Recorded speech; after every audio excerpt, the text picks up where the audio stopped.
Matapos ang produktibong pakikipag-usap ng isang senador at ng Department of Foreign Affairs kahapon sa Chinese Embassy, nilinaw ng liderato ng Senado na hindi ibig sabihin ito sumusuko na ang Pilipinas sa China. Si Luis Erispe sa sentro ng balita.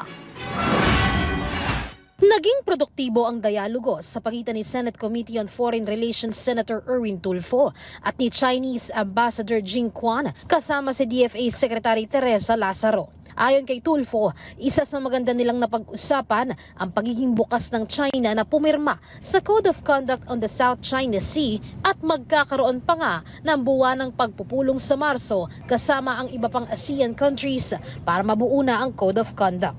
Every month, starting March, mayroong dialogue meeting kasama yung other countries na claimants sa West Philippine Sea, sa South China Sea.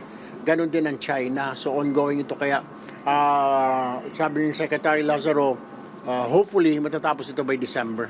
Ayon pa kay Tulfo, magkakaroon na rin ng Memorandum of Understanding sa pagitan ng Chinese Coast Guard at Philippine Coast Guard na imbis na magbanatan sa West Philippine Sea ay magkakaisa na lang sa Maritime Patrol at iba pa. By end of March, pabalik na rito yung Memorandum of Understanding between the Philippine Coast Guard and Chinese Coast Guard na instead na magbanatan sila dun sa West Philippine Sea, South China Sea, magkaroon na lang ng cooperation like patrol, search and rescue, clean up, yun yung nabanggit ni Ambassador Jing. Nakikita naman ni Senator Tulfo na matutuldukan na nito ang bangayan sa pagitan ng Pilipinas at Chinese Embassy, lalo na sa social media. Naipaliwanag na rin sa embahada na democratic country ang Pilipinas at may batas sa freedom of speech. Mukhang tumahimik naman na this past few days. Tapos napansin naman natin wala nang sagutan between us at saka dun sa grupo ng the Chinese Embassy. So I guess wala naman silang reklamo na. Inilatag naman ni Senator Tulfo sa All Senators Caucus ang napag-usapan nila ng Embahada ng China at ng DFA. Sabi ni Tulfo, satisfied naman ang ibang mga senador dito. Posible ding masundan pa ang meeting sa Chinese Embassy kasama ang iba pang senador.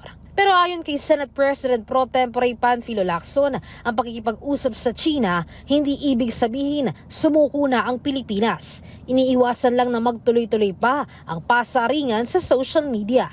Hindi rin yumuyuko at ibinibigay sa China ang West Philippine Sea. Mas maganda lang na makipag-usap ng harapan kaysa magparinigan. Pinuri naman ni Lacson si Senator Tulfo sa ginawang hakbang para makausap ang China. Samantala, sa caucus kahapon, hindi lang naman issue ng WPS ang tinalakay. Napag-usapan din ang tungkol sa LEDAC priority bills na kailangang ipasa sa ilalim ng administrasyon ni Pangulong Ferdinand R. Marcos Jr.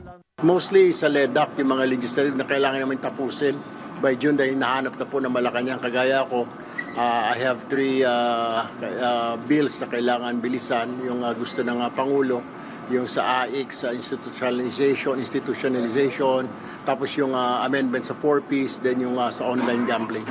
Luisa Erispe para sa Pambansang TV sa Bagong Pilipinas.